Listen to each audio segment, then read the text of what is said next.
A girl sends a message saying she's going to break up and a protagonist starts crying. He's in disbelief, wondering if it's a joke. He thinks she's not serious. Because he had plans for their future relationship and was even thinking about marriage. However, he gets blocked and agonizes in his chair. A friend was going to call him to play, but ends up seeing the protagonist passed out. The friend tries to help, but he storms out, slamming the door. His friends are outraged because he cannot maintain a relationship. Chun-won is a famous dog licker. He just follows girls around, spending money on them, and gets nowhere. He is outraged that after 3 years he got nowhere with Chu-tong. The scene shifts to them talking and a group of people watch them. The protagonist begs for forgiveness and gives her a peyote plush toy, her favorite animal. People around them gossip that he had 4 jobs to support her. Chu-tong explains that everything is fine. But after some time thinking, she realized she wanted to get back with her ex. The protagonist knows her ex and calls him a jerk. He tells her to her face that her ex cheated on her and left her pregnant. Suddenly a car appears and a guy calls her to get in. Chu-tong's ex does not like them talking and drives her off while she says that this way is better. At the convenience store, the protagonist is devastated. As a bootlicker, he thinks he will never have a relationship.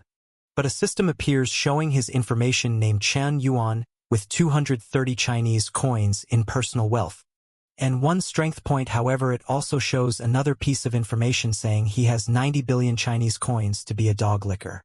He wonders what is happening. A girl approaches him asking if something is wrong with him because he keeps staring at her chest. The protagonist looks at her and starts analyzing her stats. The system shows her name is Su Lil. She is 21 years old, 165 centimeters tall, weighs 49 kilograms, and is almost an 8 in appearance. Her favorability towards the protagonist is -50. The system informs him that if a chosen woman reaches 95 favorability points, she can become his bootlicker. The protagonist is confused, wondering if he has to use the 90 billion given by the system on women. The system informs him that the 90 billion coins can be spent and that they have been credited to his card. It also states that they only work on women, and when he reaches 95 favorability points, he earns 1/10 of the spent value back along with some other rewards. Now convinced, the protagonist invites Ichalil to eat, saying he will pay for everything. The system informs him that everything is set and he can spend on her. When he reaches 95 favorability points with a girl, he also gets 5 points as a reward, which can be used to enhance his abilities. The girl looks at him and asks if he is trying to show off his wealth. Chulil is unsure if he is trying to flirt with her, and if he can succeed. The protagonist keeps staring at Chulil and remembers that she is very powerful. Since she made a guy spend more than 30,000 with just 3 words, he responds to her provocation saying that if she does not test him, she will not find out. She then accepts and tells him to buy snacks for everyone in the class. Trulio looks down on him, thinking he dresses like a beggar and yet wants to flirt with her, so she will have to teach him a lesson. But the protagonist spends 50,000 without worry. A group of people who were speaking ill of him realize he is rich but does not dress like it. The protagonist tells her to relax, saying that amount is nothing to him. Not being a fool, he asked her Adam. Her Lila is confused, wondering if he is a second-generation rich kid, implying he inherited everything and is a multimillionaire. She says she can add him, but he must go to a special place first. Let's see how I will deal with you. To Lyle thinks in front of a Gucci store. She says she is not a materialistic person, she just wants to be sure of his sincerity and actions. Given his clothing, the protagonist thinks he will be thrown out, but Chun Yuan tells Su Lyle is fine and she can buy whatever she wants. Entering the store, the protagonist sees his ex is accompanied. She and Jun Kai are talking about a bag she's trying on. Chu-tong notices the protagonist is not alone. Shulil asked the protagonist if that is his ex-girlfriend, saying it is not a good time for them to be there. He says there is no bad time, they arrived at the perfect moment. Do you still have that spring collection bag? Shulil asks. The store clerk responds they only have 1 unit left. But Shuatong is trying it on. The protagonist ex is confused and says she will show the difference between a loser and a Jun Kai. Shu Tang tells Jun Kai that her birthday is coming up. He is confused, remembering that her birthday was recently, but she explains that the previous birthday was based on the lunar calendar and asks if he knows people also have birthdays based on the solar calendar. Don't you know that I don't like materialistic girls? Not with me for money, right? Jump Kai responds. Chu Tong is speechless after this conversation. Lal takes Chu Tong's bag, saying she will buy it. Since it seems Chu Tong doesn't have money, using the protagonist's money, he gains 20 favorability points with Shu Lal swiping the card. He gains another 20, and as she smells the bag he gains another 20. He is excited thinking about how money improves things, and that the bag made him gain 60 points. At this rate he will quickly reach the top of her favorability. The problem is that if he reaches 95 favorability with her without spending much, only buying those cheap bags, he won't get much money back. The store attendant seemed confused, saying that some guys appear rich but don't like to spend on their girlfriends. While the poorly dressed protagonist is giving Sul the best, Chutong is left humiliated on the floor, while Su Lil stands there saying that a bag is like a boyfriend. It's good to hold on tightly. She looks at the protagonist thinking she can't lose him and gives him some compliments. Chutong with tears in her eyes bumps into him saying he has gone too far, haha. Chutong, you still have a lot to suffer, the protagonist says, but with her aggressive move the protagonist activated the system's second relationship. It begins to show her information.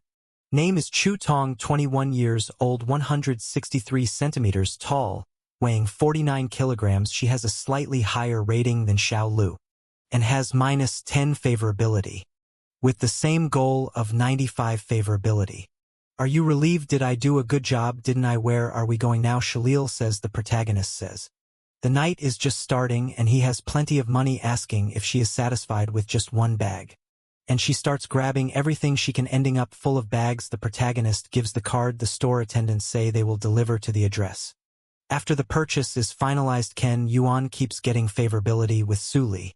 Another 5 points, swipes the card, another 5, swipes the card, another 5. Suli gets tired of buying clothes and doesn't even know where she will put all of it. Not enough space. Doesn't matter, I'll buy you a house, says the protagonist, but this made him lose some favorability.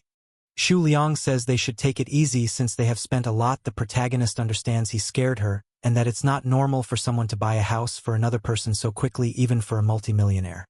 Suliola Jr. at the Fine Arts College, 21 years old, 49 kilograms, and her favorite color is black, the protagonist says, implying he knows her well.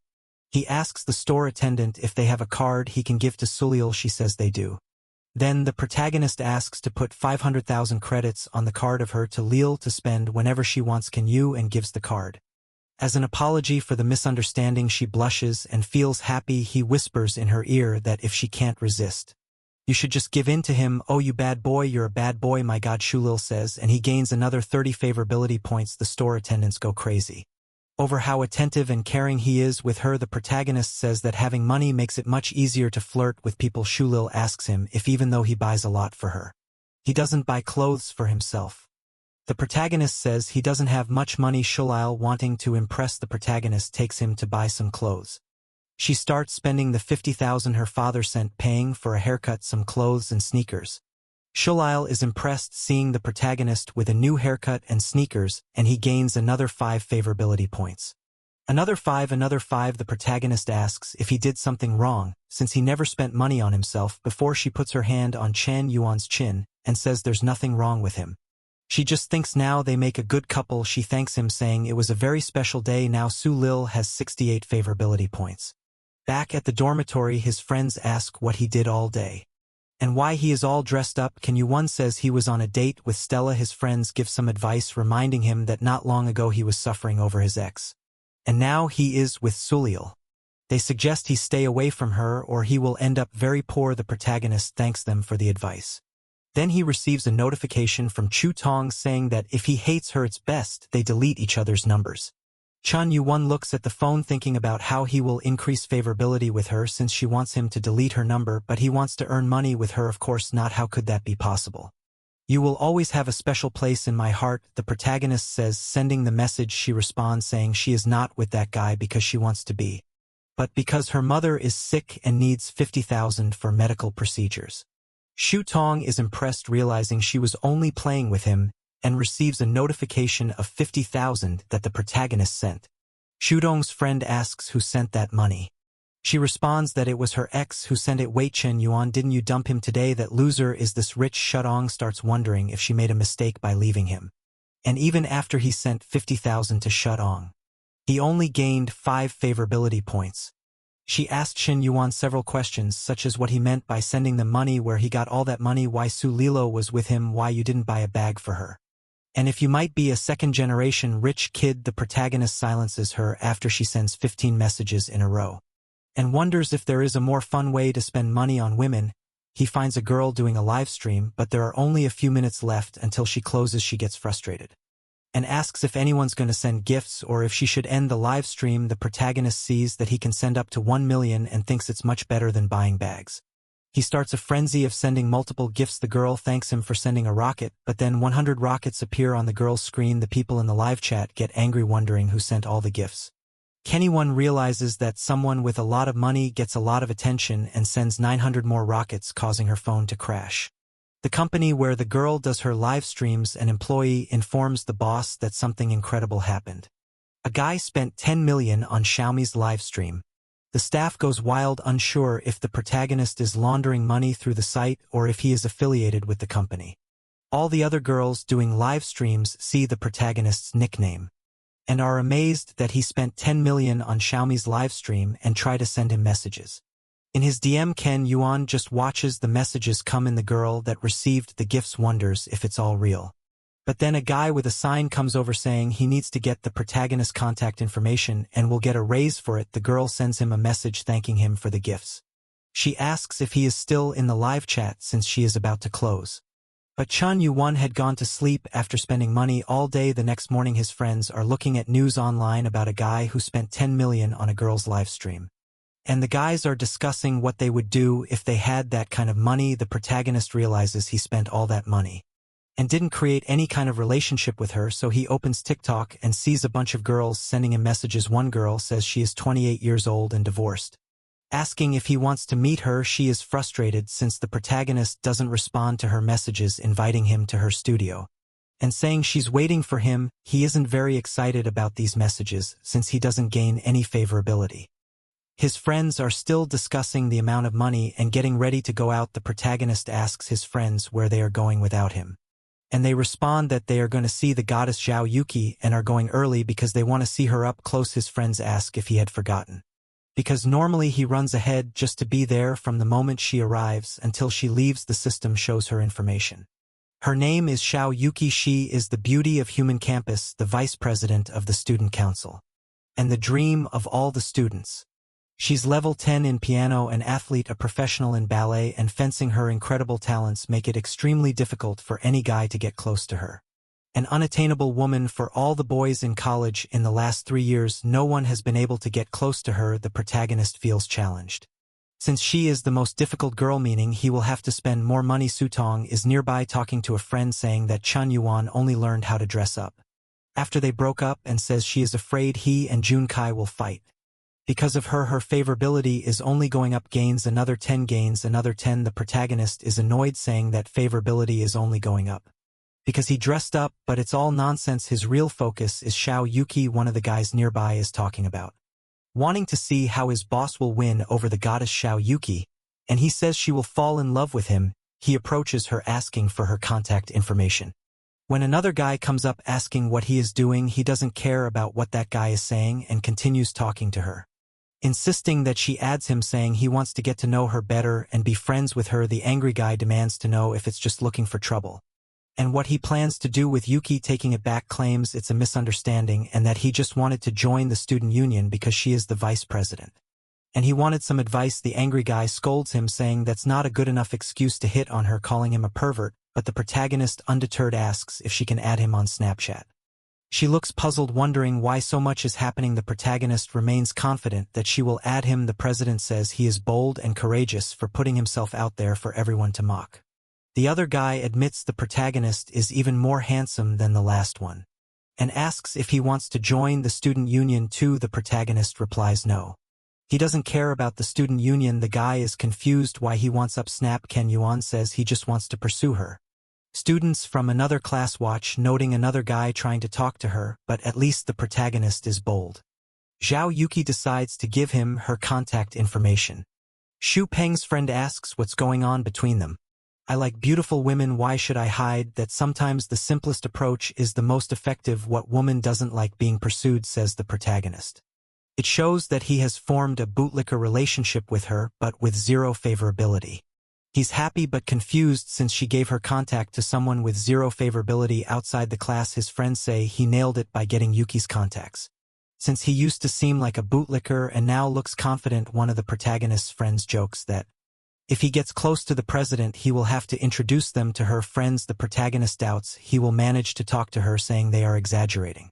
Since she is the most beautiful girl on campus, a guy behind him yells, calling him a loser, but admitting he has good sense, revealing himself as the one who tried to hit on her and got rejected. Ken Yu-won says he is the most professional of all, and that the protagonist has much to learn from him. The guy starts mocking him, saying he is proud for nothing since he only got her number, and asks if Chun Yuan knows him.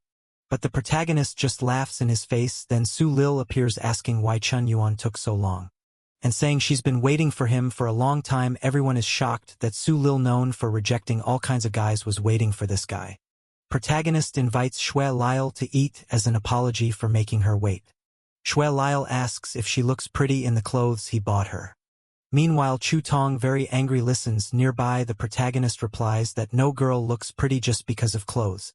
The couple walks off, everyone watching them. The rejected guy says he doesn't understand, he was just one step behind the protagonist.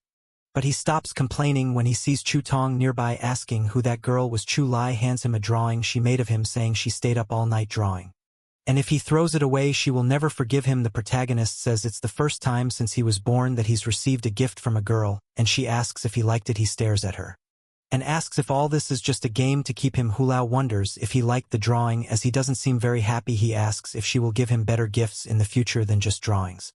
She gets angry and asks for the drawing back. He says he won't return it and will keep it as a family heirloom. The protagonist tells her he likes her more as a person than any gift she could give. She is impressed by how good he is at flirting. Another 5 favorability points.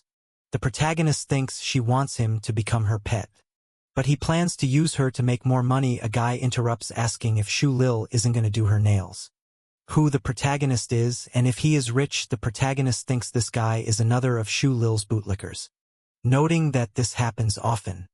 Sulil says she doesn't know who he is and that he doesn't control her. The protagonist steps forward, introduces himself, and asks the guy's name and how long he has been following Sulil.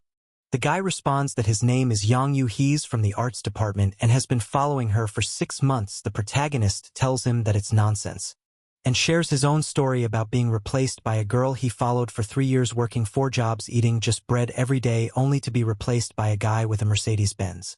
Yang Yu doesn't understand why he is sharing this story. The protagonist tries to motivate him, saying that people who turn their backs on you become motivation for personal development, and asks why a real man can't have a wife. He tells Yang Yu to go back to his dormitory and make her regret her decision. Yang Yu is so inspired that he starts crying. Su Lil wonders what is happening and why Yang Yu is crying. She awkwardly says that he is just a friend. The protagonist says he doesn't care about her past and points out that she doesn't respect him or herself. He tears up the drawing and tells her she can use the card he gave her, but he doesn't want to see her until she sorts out her relationships. The protagonist wants to see how she will handle this situation, as it's the first time this has happened. Julia regrets her actions, realizing the protagonist is the first person who truly liked her. And another 5 favorability points. Can you want reflects on how he has matured, resolved things with Salil. And now it's time to move on. He goes to talk to Zhao Yuki and sees that she's live streaming. She seems the most innocent so far, not having done anything horrible to be hated for. She's doing her live, introducing herself as Kiki, training piano, doing live streams for 2 days, and asking people to take care of her. The protagonist thinks she is cute and wonders if the president is the type of girl who is cold outside but warm inside. Arrogantly, he notices that she has few views and wonders if that's all she gets. At this moment, Xiaomi sends a message asking where he is. He asks who she is. She thinks he has forgotten about her and says he sent many gifts in her live stream and now doesn't remember her. He says he was just joking and asks if she is free to meet up. She says she can't if she has a busy schedule. He just ignores her. She asked him not to be angry, promising a special live stream. The protagonist, annoyed, complains that she still wants him to send gifts. He doesn't have a bootlicker system with her and has already spent over 10 million. Tired of the situation, he decides to give that money to Xiao. A duel appears on the live stream, a one-on-one between streamers. One will compete against the other, and whoever receives more donations wins. They have to compete to get money. The protagonist is happy about the duel involving the president and asks who her opponent is. The crazy girl laughs at the situation, confident she will win against a novice. The protagonist says he doesn't know who will win, and the duel begins. Shidomi has 10,000 points while Yuki is poor with 206. She's giving her best, using all her talent, charisma, genius, and wit, creating a masterpiece. Xiaomi Tan's Zhao saying it's better for her to give up. Since she has the support of a very rich guy. Chen Yu on the chat goes wild over this duel. It seems I use all my skills to make money. And surely Boss Smokey will be impressed and donate to me. Xiaomi thinks, but then a rocket appears on the screen and she thinks Yu1 has arrived. She prepares to thank the protagonist. But then she sees that all the rockets went to Yuki's live stream. Yuki's points jumped to 152,000. A notification pops up saying Lonely Smoke donated 1,000 rockets to Kiki. The president is in shock. And Xiaomi is outraged that the rockets weren't for her. A guy of the sign appears demanding an explanation for why she didn't receive the rockets. Shaking, Xiaomi apologizes to the audience saying she has to do something and ends the live. The protagonist comments that she can't handle it when he sends gifts to others, and wanted to see her reaction. He hopes the president won't disappoint considering the significant amount he spent. The people at the company go crazy thinking the ghost has done it again, imagining that the protagonist must be the son of some prince. To pull off such a stunt, my god, this Smoke donated another 10 million to a girl who plays the piano. Does he like music? Shall Lei get my triangle now, says a streamer. Kiki and her friend talk with her friend, suggesting that the president might become an internet celebrity. Impressed by the idea, Yuki responds that pleasing men online doesn't seem like a long-term solution. She emphasizes that the most important thing for a woman is to have a financially and personally independent career. Kiki's friend asks if she knows the guy, but she has no idea who it was. Mickey tells her friend she wants to send a thank you message for the gifts. Her friend is indignant, reminding her that she said she didn't want to get involved with anyone. Then she exclaims, saying maybe she knows the guy, thinking he must be the son of someone very wealthy. She speculates that he must be extremely talented and raised in an extremely rich family, but prefers to live an ordinary life, thus finding a common girl and deciding to like her as a common man. She explains to her friend, saying it must be that her friend dismisses it, saying she's been watching too many dramas. Kiki imagines how difficult his life must be pretending to be an ordinary guy. Her friend tells her to go to sleep, saying it's late, but Kiki really wants to thank Chun. The protagonist looks at his phone and sees a message from a girl asking if he's free to eat. And he says he wants to eat his favorite dish, crayfish. She agrees, and says she'll meet him at the school gate in the afternoon. She didn't ask where I got the money for the gifts, just invited me to dinner. I want to see what she's up to. He thinks, staring at his phone. The next morning, the protagonist arrives at school on his scooter. A guy standing by a Mercedes asks if he's waiting for someone. The protagonist asks if he is waiting for someone too. The guy says he's waiting for his girlfriend. Then the pianist arrives, and the guy tells the protagonist not to look too much, cause to win over someone like her you need to work hard and have a lot of money, or he will take all the beautiful girls. Kiki sees the protagonist and imagines him as a hero on a motorcycle. She runs towards him. The guy thinks, "Ha, you think you can get into my car?" But then she goes to the protagonist's scooter and the guy is stunned. He wonders what's the point of having so much money. They ride off on the scooter and she imagines herself as his fiancé. They arrive at the restaurant. They order some spicy crayfish. The dish arrives and they think it must be wonderful. The protagonist romantically arranges the table for her. She thinks he hasn't forgotten how to be a gentleman, even with the opportunity to go to expensive restaurants, giving off a noble family vibe and being disciplined. The protagonist is eating the small crayfish and she comments that it must be the smallest crayfish she has eaten. Kiki is impressed that Chun Yuan is eating with her, thinking he wants to live a peaceful life without much worry, and says he is as gentle as a flower. The protagonist wonders why he suddenly gained another 10 favorability points. Then Kiki offers to feed him, saying she peeled the crayfish for him. Just as he is about to eat, someone arrives. It's Shu Tong again, wondering if she saw Kiki feeding Chinyu on the crayfish. She turns to her boyfriend and says the place is crowded, and suggests they find a better spot, but the guy asks if the restaurant is crowded or full of familiar faces, saying he doesn't mind eating in a crowded place. Shu Tong's boyfriend walks up to the protagonist's table and throws $500 at him, saying it's for him to get up so they can sit there. What the hell does he think? Does he think this is cool? The protagonist wonders. The guy throws more money, telling him to leave quickly and asking if he wants more. Kiki, holding her bag in anger, looks furious. The protagonist sees Kiki is upset, thinking it's because of the guy. She is stressed, wondering where this guy came from. To ruin their perfect date, the guy pulls out more Monopoly money, saying he has much more to make him leave. Staff member offers to take the money and find them a table. This only angers Chudown's boyfriend more, saying he wants to eat at that table. Then someone hits him with a handbag. A previously unknown woman pretends it was an accident. Angry Chen is confused about what's happening. The blonde guy seems to know the woman and calls her by name. Chokim. He asks what she's doing there. She angrily says that if she wasn't there she wouldn't have caught him cheating, already cursing him. The guy says she's misunderstanding and that he can't cheat on her since she's everything to him. Ken's admirers are just watching. Pulls the blonde's hair, blaming her for using her body to seduce him. The girl cries, saying he invited her and lied about being single. The guy says she's making up stories and slaps her face.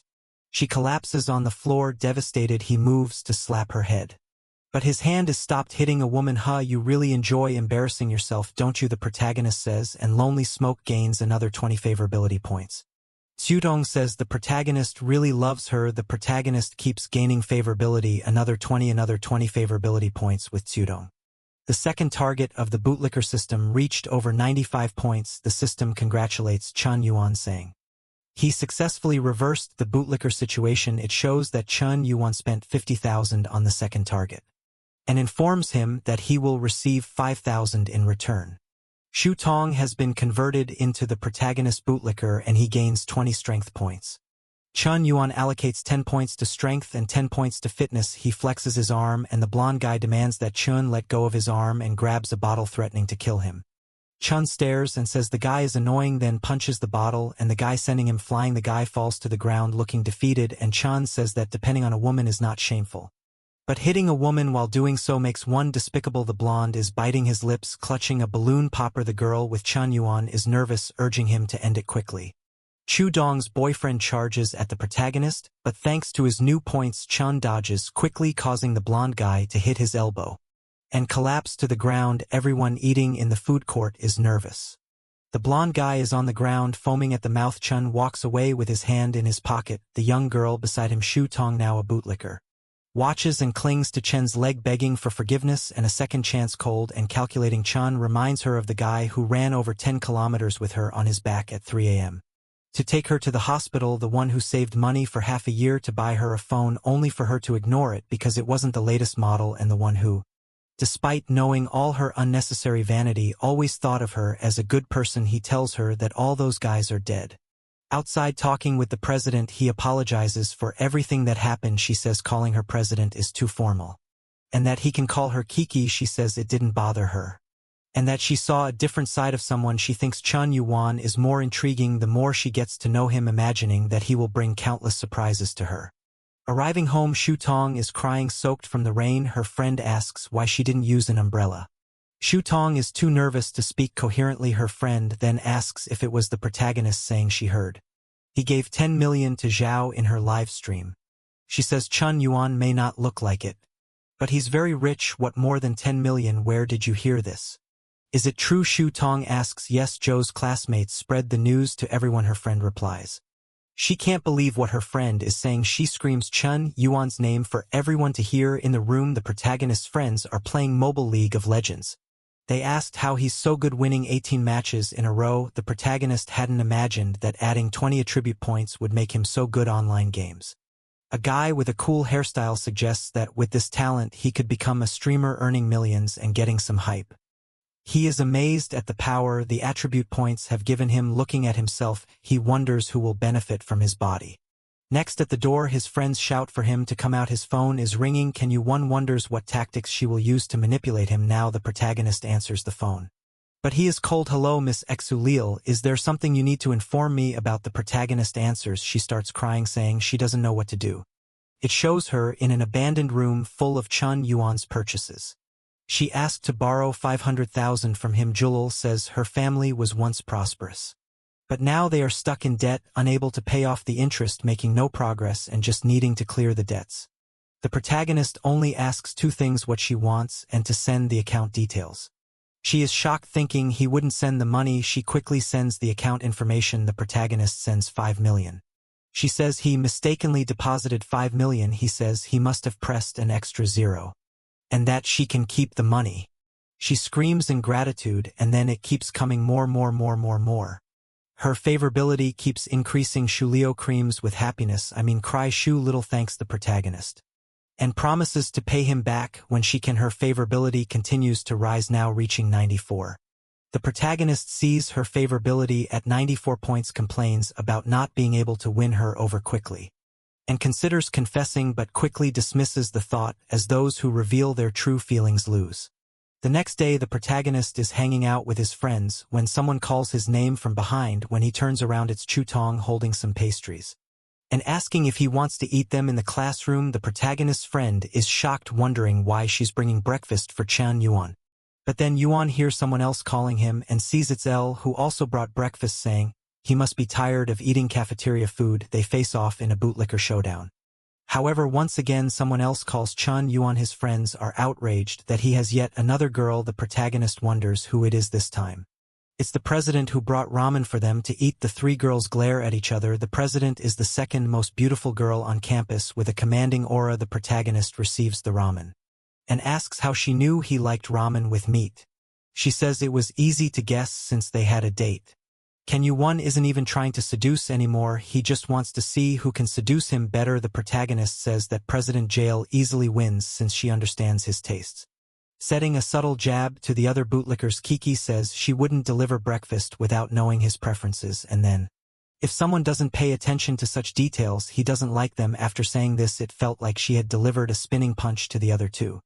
Then she gives him a gift to show her gratitude. The protagonist is impressed. It's the new iPhone. All these friends are stunned to see the latest generation phone. One of the protagonist's friends says that seeing the girls giving gifts to Chen Yuan is worse than losing his own father. The girls say she was very generous to give a 10,000 item. The protagonist tells Kiki that she didn't need to. She replies that he spent much more on her, and it's the thought that counts since she doesn't have much money. In the next scene, Shutong is desolate, wondering how hard it is to win back Chen Yuan. A few days later, there are now many competitors. Xu Liang calls Xu Tong to talk in a private place, but Xu Tong is very angry, blaming her for everything that is happening. Xu Liang approaches and suggests they form an alliance to face Yuki. In the next chapter, the protagonist is there with his iPhone, praising Yuki for the gift.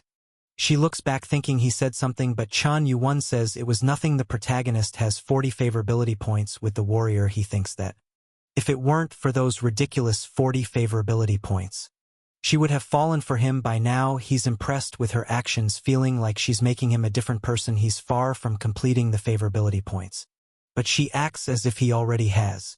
His phone rings and it's Xiaomi. The little streamer from TikTok sends him a message saying that last time they couldn't meet, but she was joking and they can meet. Though she fears meeting people from her live stream, the protagonist is confused, wondering if that is some kind of excuse. He says she should at least send some photos, because he is not easy to win over. He receives a message from someone named Dragon King inviting him to join a legendary group of otakus, where trashy and donate money. Ken Yuan joins the group, now called Solitary Cigarette. Someone is surprised that the Dragon King invited the protagonist, saying he's the biggest donor they have ever seen. The protagonist sends a message introducing himself in the group and asks them to take care of him. Someone says he has the appearance of a rich person and must have some kind of talent.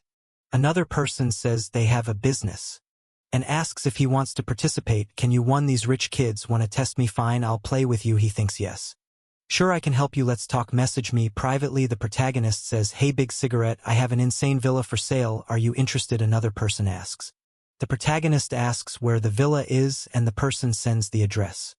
The protagonist says the villa is in the Anka district and a house there is worth $1 million. He plans to buy an apartment and will go check it out in the coming days. Inside the mansion, a bald guy asks if the protagonist is really considering buying it and if Chan Yuan really has money, since he thinks he doesn't exist. The protagonist receives the address and wonders how much favorability he would gain if he gives this villa to her. The next day, arriving at the villa with the president by his side, she asks why he brought her to the villa so suddenly. Hey, you must be brother Loose Cigarette, right? Says the guard with the illustrated head. The protagonist recognizes the face and gives him a hug. The guy thinks Chun doesn't look very wealthy, but having the president with him gives him some credibility. He wonders if Chun is from a secret rich family and thinks this will be a tough negotiation. He introduces himself as Hong Yuan Chao and says he has some small businesses, but needs to sell the villa due to financial problems. The bald man invites them in. The host describes the house, saying it has over 500 square meters. The land is over 2,000 square meters. The decoration was done by designers, and the furniture is exclusive and made in Italy. He tells them to enjoy the view of the river and the city and says if he didn't have money, he would want to be buried there. Kiki realizes he is serious about buying the place even though it's expensive. Chun Yuan takes a quick look saying he thought the house would be more beautiful, and asks how much it costs to live there. The bald man says he needs the money, and mentions that many people are interested in the house, making it hard to negotiate. He says he wanted to sell it for about 50 million but asks if 60 million is a fair price.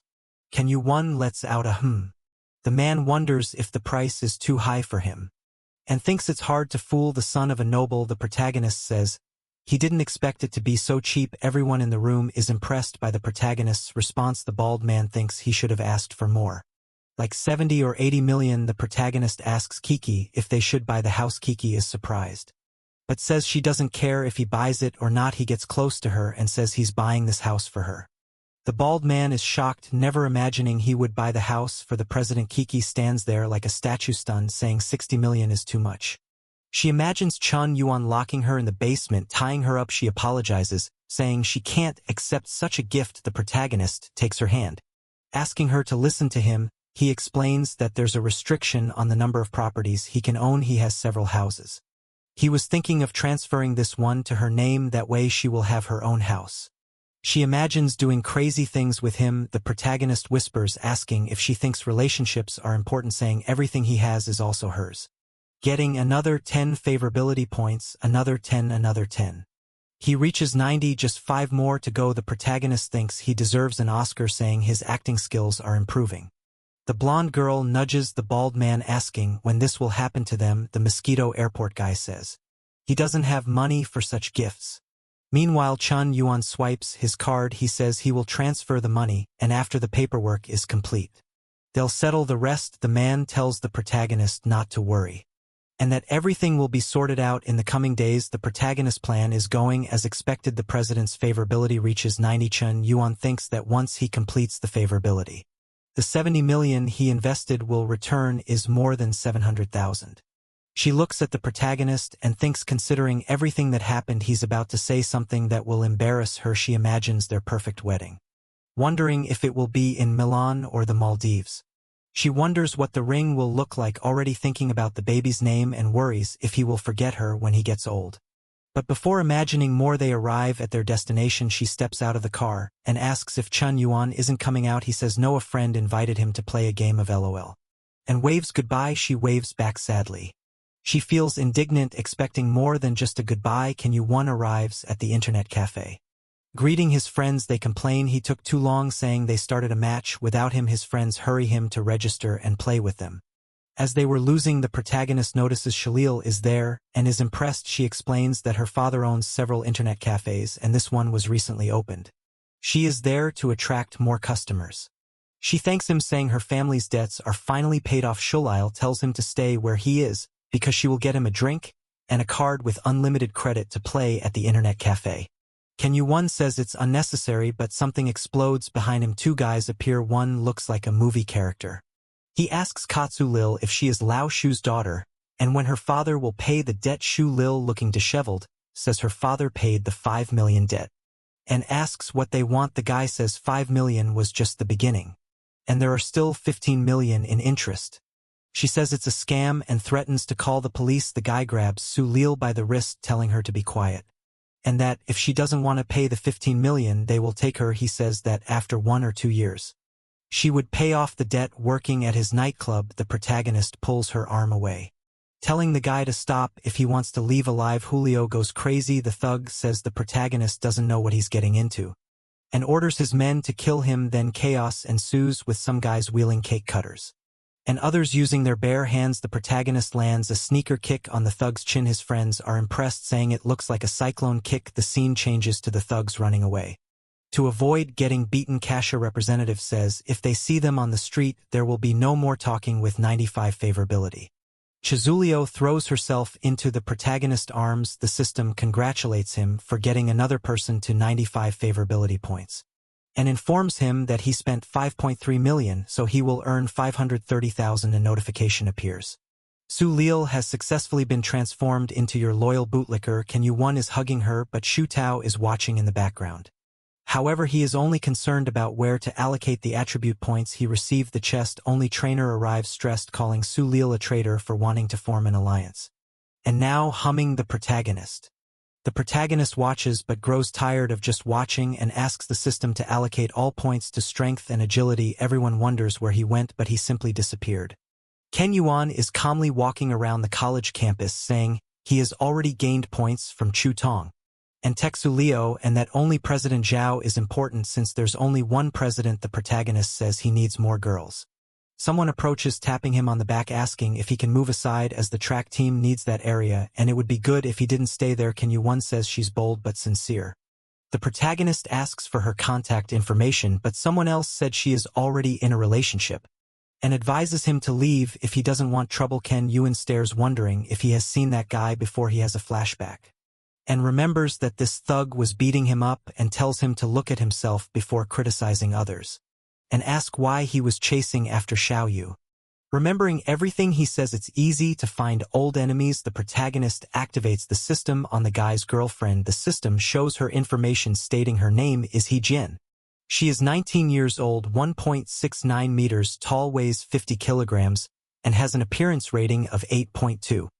Her current favorability is -5. Considering the difficulty, the system will grant more attribute enhancement points. Ken Yuan celebrates, saying he can get 22 points. Jealous guy is in line for the race. People wonder who that guy is in the last lane, saying they have never seen him run. The race starts, and the guy runs, saying it's too easy and you must be racing ants. But he doesn't realize the protagonist is passing him at flash speed, leaving only smoke. Ken Yuan asks Lien to watch, as the protagonist will win in the sporty train for his whole life. The guy, almost exploding with rage, asks if Chen Yuan is underestimating him. He doesn't realize, but the protagonist glaps him entirely. Wondering how this is possible, the protagonist mocks the guy, saying he trained for a decade only to lose to a week's worth of favorability points. The crowd goes wild, everyone impressed that, in 15 seconds, is on his 5th lap. Ken Yuan arrives happily at the finish line. The most loyal girl in all of China is impressed that Liang lost. The announcer says something incredible is happening before their eyes, a new champion who will break any existing records.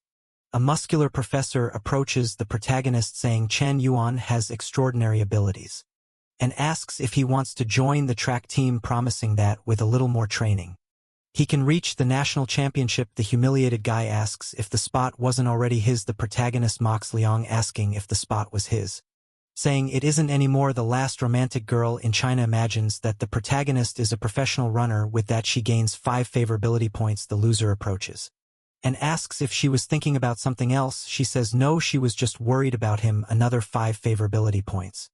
And another 5 favorability points. Kiki is back in her room, asking where she was. She asked if she didn't know that the protagonist bought her house. She is shocked by the news, and asks if he really bought a house for her. She explains that she was busy visiting the house with him, and that it cost 60 million in Anku. Her friend wonders how a president can be so lucky and yet so naive. She picks up her phone and sees something happening on the forums, calling Kiki to see it too. The rumor says that Chen Yuan from Ruei University is a human trash involved in multiple relationships simultaneously, and the two of them look at each other. Chen Yuan wonders if he really was trash, saying he was just spending money.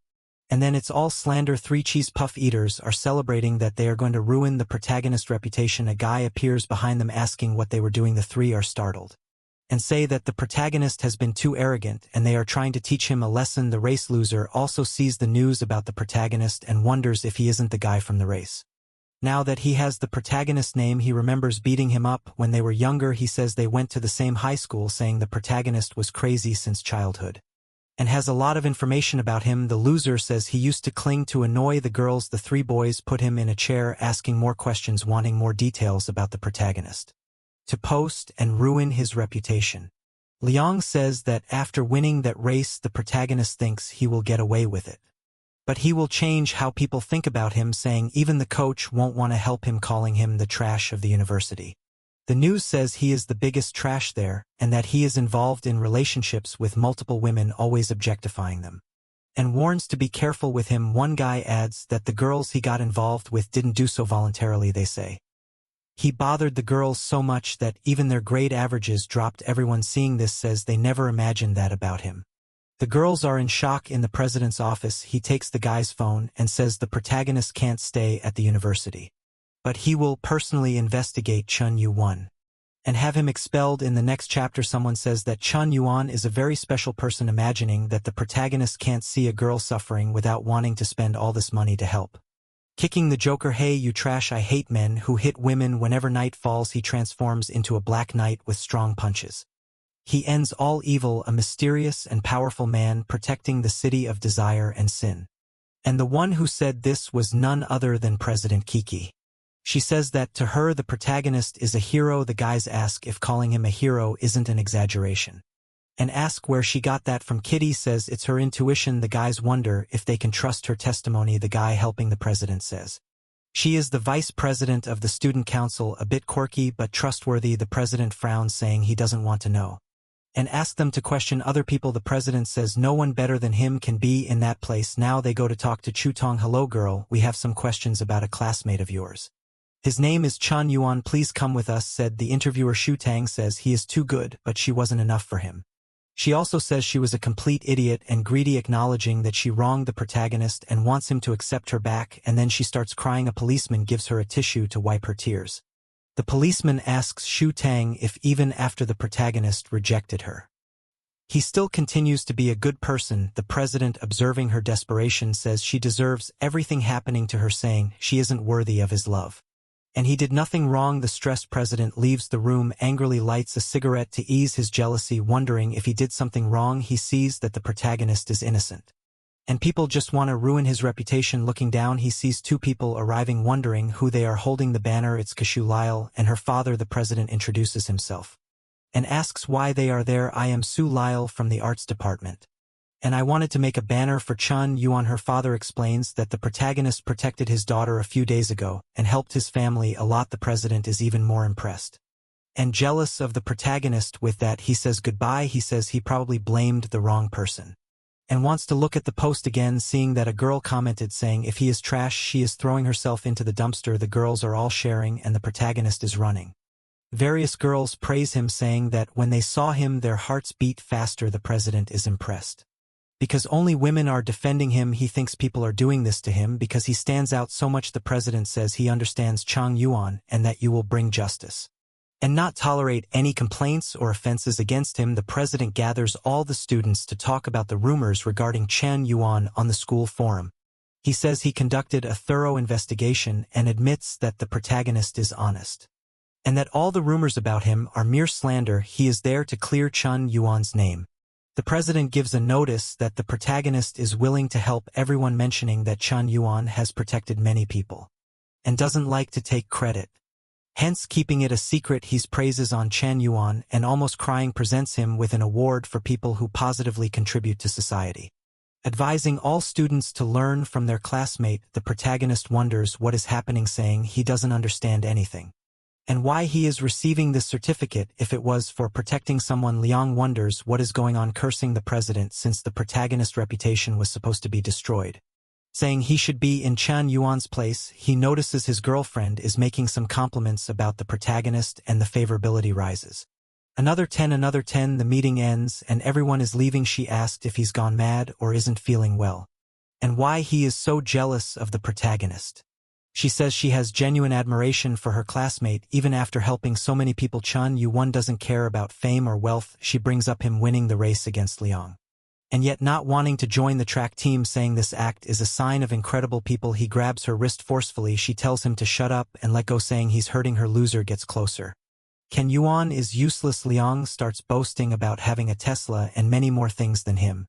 But right next to them, the protagonist calls the bald man to pick him up, saying he doesn't want to be picked up in an expensive car and wants to maintain a humble profile. This is just the illustrated head who came in one of the new cars. The bald man apologizes, saying he was sure on time, so he came in that car. The protagonist gets angry and tells him to pay more attention, as he said not to come in an expensive car. The guy says he understood the message. Both of them look on, and with that, the protagonist leaves. Liam's girlfriend says she's tired of the situation and wants to break up. He says that's impossible, but he ends up desolate on the ground. Can you untransfer some money to the bald man? Guy thanks him. The protagonist says that while everything is being resolved, he will return to school. The bald man offers a ride. But Chun Yu-won says it's unnecessary as the car draws too much attention. The guy says okay. And just ask the protagonist to be careful walking through the city. The protagonist says that the priority is President Zhao needing just a little more to complete the system and get the 25 attribute points. He says he has to buy something for her and wonders if the chubby guy has anything to sell. Again, looking at the group chat, everyone comments that even with a bit of conversation the protagonist bought the house. One guy says Chun Yu-won has a lot of money available. The protagonist tells them to relax, saying he bought it just to help a friend. The guys are shocked when the protagonist shows up. Everyone in the group adores him. A guy of the car photo asks if he doesn't want to buy a luxury car, saying he knows some people who sell them. Then a guy calls him saying that the Zhong family has a small business with imported cars. And it's a pleasure to meet the protagonist. The protagonist looks at the card and sees it says John Group. Chun Yu-won imagines that his family has a giant industry and that he must be a second-generation rich kid. He tells Zhang that managing such a big car business at his age is impressive. The guy says he thought the protagonist was older considering he bought that house. They chat, and from a distance two bros wonder who Chun Yu-won is, thinking he must be the son of some wealthy family given that manager Zhang received him.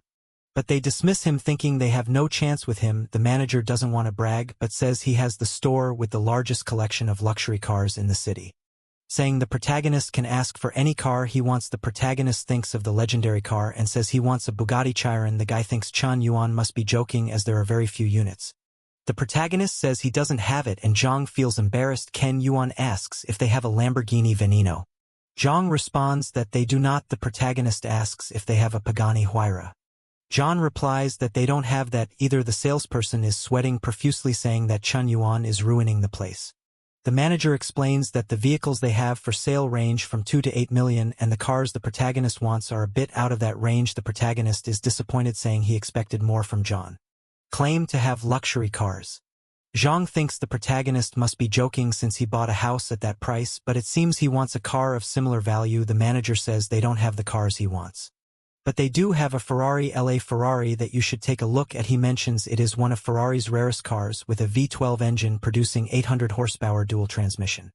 And it goes from 0 to 100 kilometers in under 3 seconds, costing only 22 million. He asks for the protagonist's opinion on the car. Ken Yuan says that Ferraris aren't considered very expensive but not cheap either, and that it might be the perfect gift for President Zhao. The protagonist says if the price is above 20 million the deal is done. Ken Yuan commends Zhao for his effort and says he wants to swipe the card right away. He asks if the car can be delivered to Riverside Villa. Community number 1. The guy, sweating nervously, says he can arrange that. Ken Yuan receives a call from Lu Wenjie shouting in his ear. In the next chapter, one of the protagonist's friends says that on his birthday his girlfriend Georgia said she was getting her nails done with a friend, but he grew suspicious. Since she had been out for a long time, it started to rain, and he knew she hadn't taken an umbrella, so in a chivalrous act he went to give her one. But what he saw at that moment would break anyone's heart. He saw her cheating on him in the rain. He tells the protagonist that his heart won't stop hurting, since they had a 3-year relationship and he was already planning the wedding to meet your parents, and Yuan says it's okay and that he has drunk 8 bottles.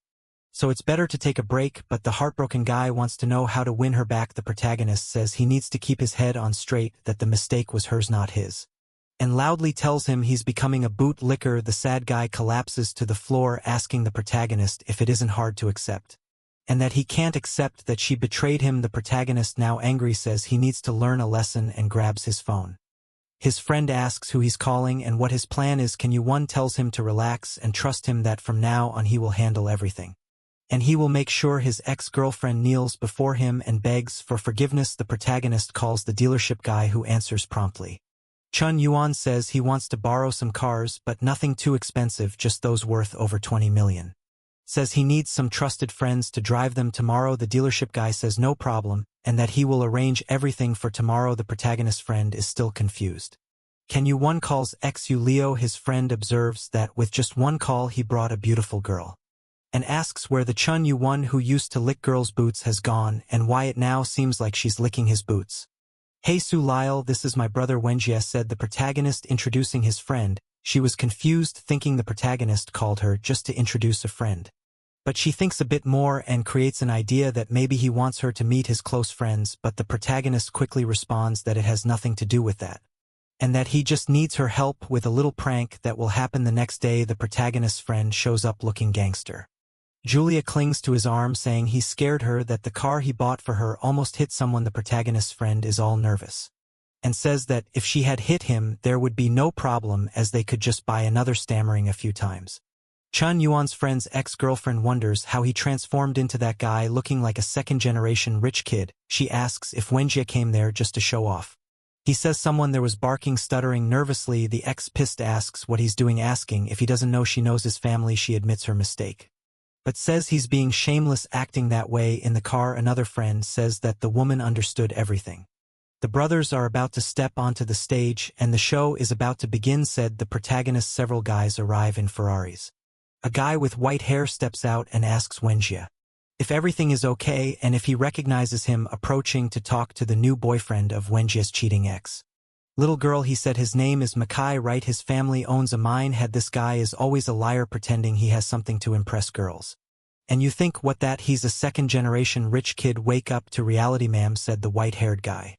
The guy caught cheating with Wenjie's ex asks the white-haired guy to let him go. The white-haired guy says that these guys' tactics never change, and that they only manage to fool innocent girls, adding that Wenjie's ex is already lost. The girl, now furious at being deceived, goes after the guy she cheated on Wenjie with. Wenjie just watches and tells everyone to leave. But his ex clings to his leg, begging him not to leave her behind, saying it's not that she only likes luxury, but she's just afraid of poverty and asking for another chance. When she tells her not to call him by that name and that this is the last time they will see each other, asking her never to contact him again. The guy takes a look around, seeing everyone talking. He tries to leave but bumps into the protagonist's chest. Can you? And asks if he wants to flee, but only if he takes 100 slaps. At the bar, everyone driving the Frim Reyes celebrates finally meeting the famous Mr. Yuan. The protagonist says they don't mean to do that and thanks everyone for their help. The guys tell Loose Cigarette that it's all good because he's a friend of Chef Zhang, and he doesn't need to be formal with them. The white-haired guy asks if he isn't the guy from the streaming platform News and says he has a request. The protagonist asks what this favor is. The guys are staring at each other. The white-haired guy says he has a favorite streamer but is out of money, and asks if Chun Yuan can get a little help. The protagonist, thinking the guys are trying to see how much money the protagonist has. The dealership guy tells the protagonist not to worry, saying it was just a joke, and looks at the white-haired guy, saying if he wants to hit on a girl, he should handle it himself.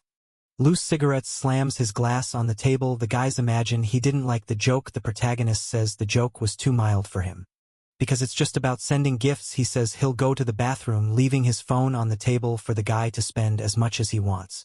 The guy takes the phone, indignant that he's being allowed to use it freely, trusting a stranger to spend his money. Can you? One thanks him, knowing there's no money in the account to pay for all the drinks, but knows the guy can send gifts at will. The protagonist goes to relieve himself. The guy looks around, imagining a dragon against a chick, and mutters, "He good kid." Coming out of the bathroom, Chin Yuan sees everyone gathered, wondering what's happening. My God, 1004. 1006. Damn man. Everyone around the table says. The protagonist arrives at the table, asking why they're acting like that. The white-haired guy gets nervous and returns the phone. The protagonist calls him weak because he spent only 20 million.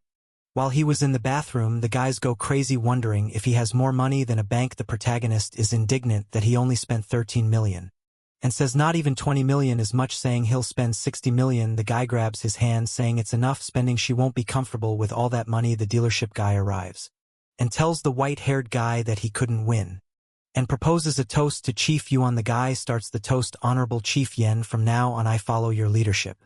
The onlookers wonder who the guy in the middle of the circle is. They say the white-haired guy is quite rich, but he seems to be getting involved with the protagonist. Chun Yuan's phone rings.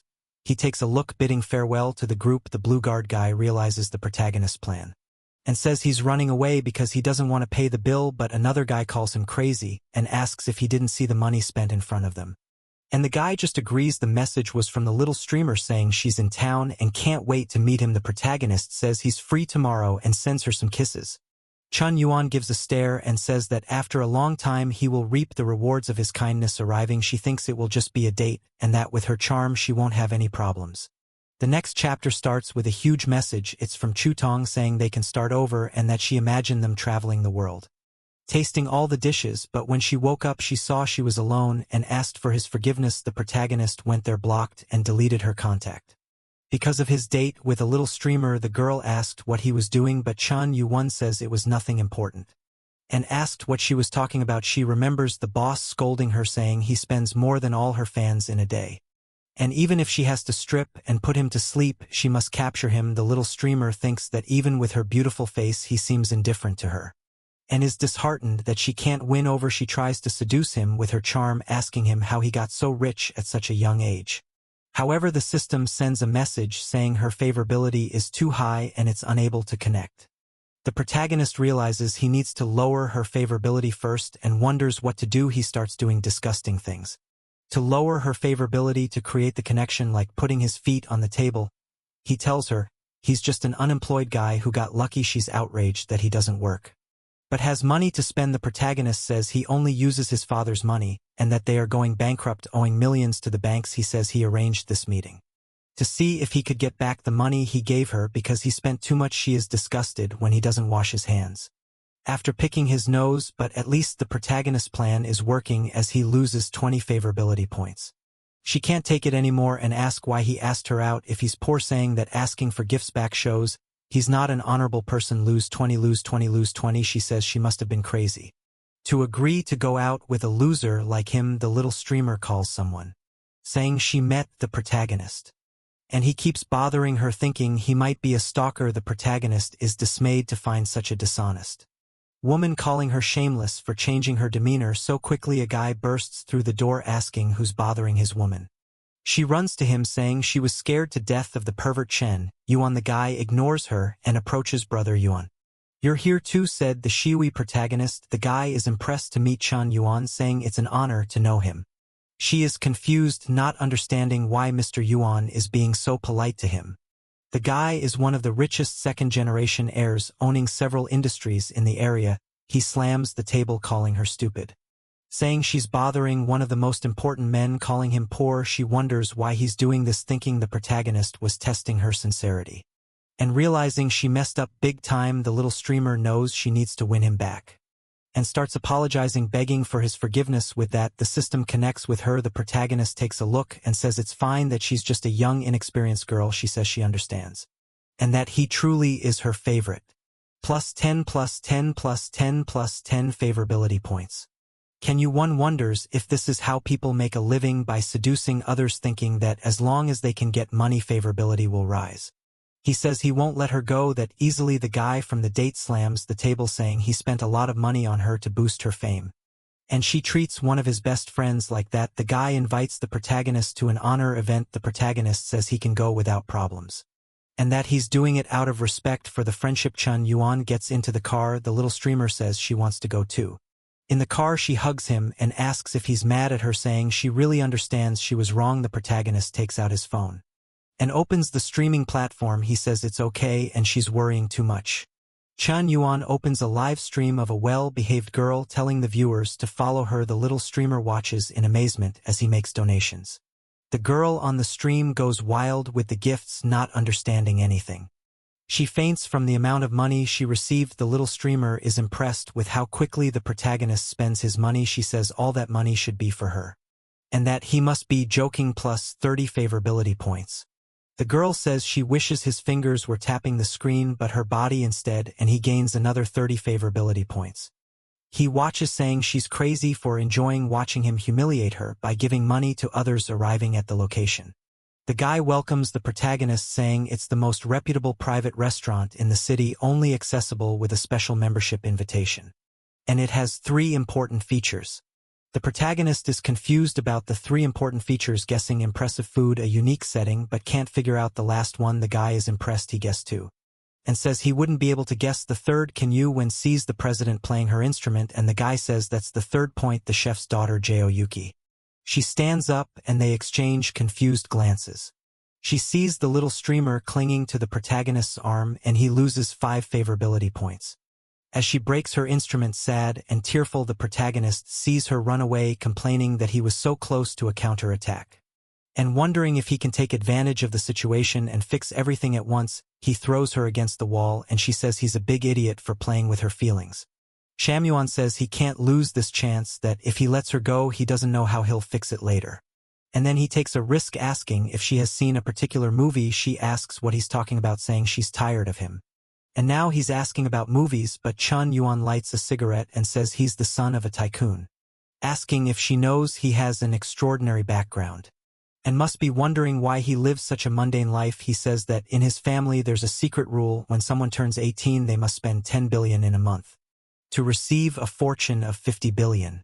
Protagonist explains that his focus is to spend this money, saying he's invested in various projects, activities, donations, and environmental protections, and mentions that this girl was a streamer he donated to because he needed to spend the money. He says this situation was just a small misunderstanding, and that everything he told her is a secret that only she knows, asking her to understand. Kim Yu-won says this is a secret he's been carrying for a long time and bids her farewell. Kiki says she's causing more and more trouble for him, and it's so hard to see how he will inherit this fortune. She sees Chun Yuan and hugs him. She says she's not ready to say goodbye to him, and that it was a mistake for her to think that way about him. Hugging him, she thinks he really cares about her because he revealed a family secret. With that, she gains 20 favorability points. On the way back, she apologizes for getting stressed out, saying it wasn't intentional and that Chun Yuan is her friend too and that she'll pay his bill. The guy is impressed that in less than 5 minutes, he managed to make up with the president. However, the little streamer is not happy at all, very angry, saying Kiki thinks she's all that, but she's the one who will win. Chun Yuan at the table, she asks what his relationship with the president is. But then the president says the protagonist hasn't revealed his real name yet, and that it's good for her to call him brother from now on since he's probably younger than her. The guy says the president is dominating the interaction. Just staring at her, the little streamer holds herself back. Ken Yuan tells the two of them to stop and to eat quickly because he's hungry. The two of them glare at each other. The guy says Yuan doesn't care about anything and that he's very mysterious. One's a famous streamer from the shark platform, a wealth reaper, and the other is a renowned, talented woman with aspirations higher than the skies. He says the protagonist has the best of both worlds to choose from for his future. He says Chun Yuan has surpassed the art of seducing women and can be called a succubus for girls. At first he was impressed by his wealth, but now he will follow him as a spiritual idol until he kicks the bucket at home. Chun Yuan says that restaurant was too expensive and thanks Kiki for paying. As an apology, he says he'll check how the strategy is going and that Shu Tong and Hushu Lyle are still his bootlickers, and sees that the president's favorability is at 91 and the little streamers at 92. The protagonist sees the high points and wonders if it's good to make an aggressive move. He notices someone behind the president and asks if it's Liang's girlfriend, seeing she has 76 favorability points. He remembers it was 25 when he raced, and wonders if his charm has increased these days. Guys rush by saying there's a guy confessing to a girl, a guy wanting to love and be loved. The protagonist says it's getting rare to find genuine love these days. Downstairs, a crowd is watching with a heart made of candles, the cuckold playing guitar and declaring his love, saying he still loves her, that he was always wrong, didn't want to be ignorant to her, and promises never to be violent again. He asks her to think about the past and give him a chance. The most faithful girl in China is staring at him, half confused. The protagonist arrives asking what's going on, but the cruelest woman strikes again. She slaps the bouquet of roses and runs away. Liang keeps saying she doesn't need to run, since her true love is right there. She arrives and asks if his name is Chun Yuan, saying she finally found him and begs him to add her. Guys go crazy wondering why she's going to another guy. Liang says she disappointed him. The protagonist talks to him about his frustrated expression and asks if the situation was incomprehensible. Liang asks if he doesn't want to close the coffin lid right away. Ken Yu-won says he's always been envious of his good looks and athletic talent, and he always won the hearts of girls, but now that he's lost, he's panicking. He says the mind consumed by the desire for victory made him ignore his girlfriend's feelings. He's the one who pushed her away bit by bit, and now he's on the ground playing the victim. The guy admits he's right and that it's his fault.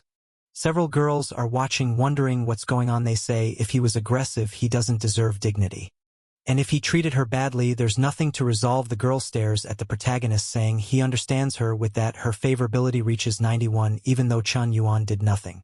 He didn't give money, just looked at the girl a few times, and she already loved him. The president's friend says she needs to find a way to talk to Kiki to warn her that she's not the only one talking to the protagonist. She opens the door, desperately asking if she has any problems and saying that Chun Yuan is cheating on her.